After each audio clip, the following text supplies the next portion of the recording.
ახლა ყველაზე მნიშვნელოვანი. როდიდან უნდა დაიწყო ადამიანმა მარხვა? როდიდან უნდა შეაყვარო ბავშვს მარხვა? არ შემეშლება თუ ვიტყვი დაბადებიდან მეთქი. იმიტომ რომ რასაც ბავშვს დაბადებიდან არ შეაყვარებ, იმას ვერ შეძლებს ის ვერასდროს.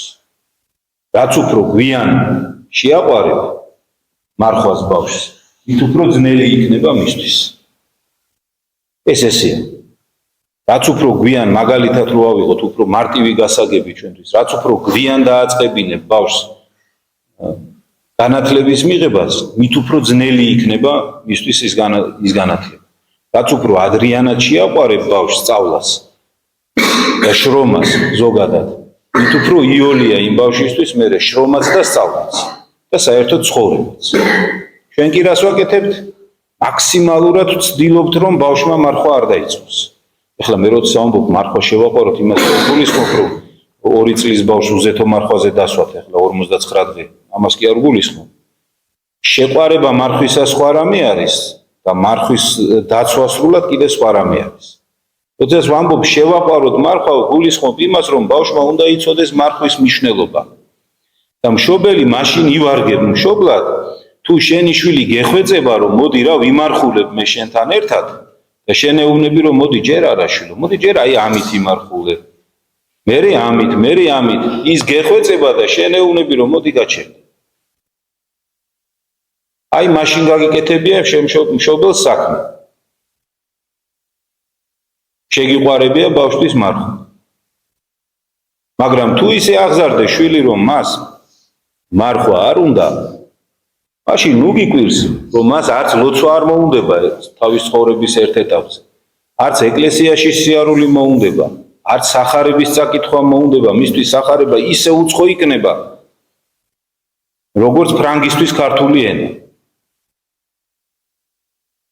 აი ესეთი უცხო იქნება და ნუ გიკვირს. იმიტომ რომ რა გითხრა დღეს წმინდა მღვდელმთავარმა რომ მარხვა არის ყველაფრის საწყისი.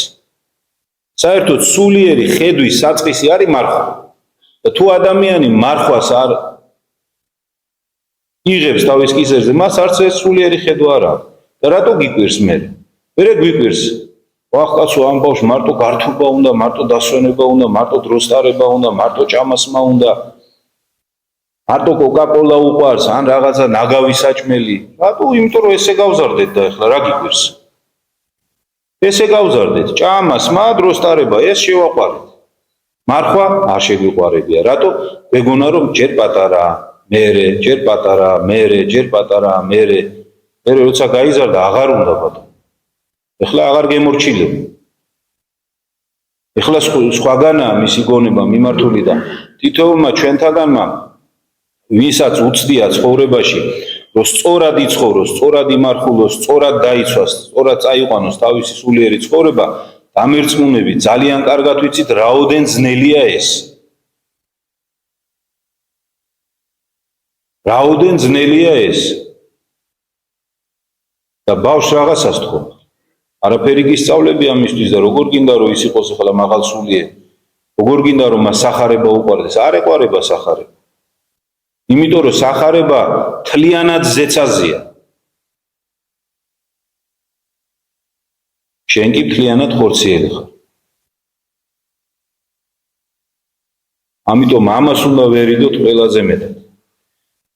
ეშმაკის მთელი მეცადინეობა არის მიმართული მაგისკენ, რომ ადამიანი ხორციელი გახადოს. რომ მისი მთელი მისწრაფებები მიწას იყოს მიჯაჭვული.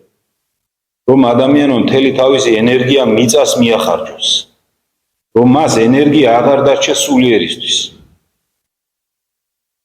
აი კიდევ ერთი ხაზგასმა მინდა გავაკეთო. განსაკუთრებით ბავშვებზე რატო ვლაპარაკობ ხოლმე, იმიტომ რომ ესენი არიან ჩვენი მომავალი. მათზე თუ არ გაკეთდა აქცენტი და მათ აღზრდაზე, მაშინ ყველაფერი წყალში ჩაიღრება.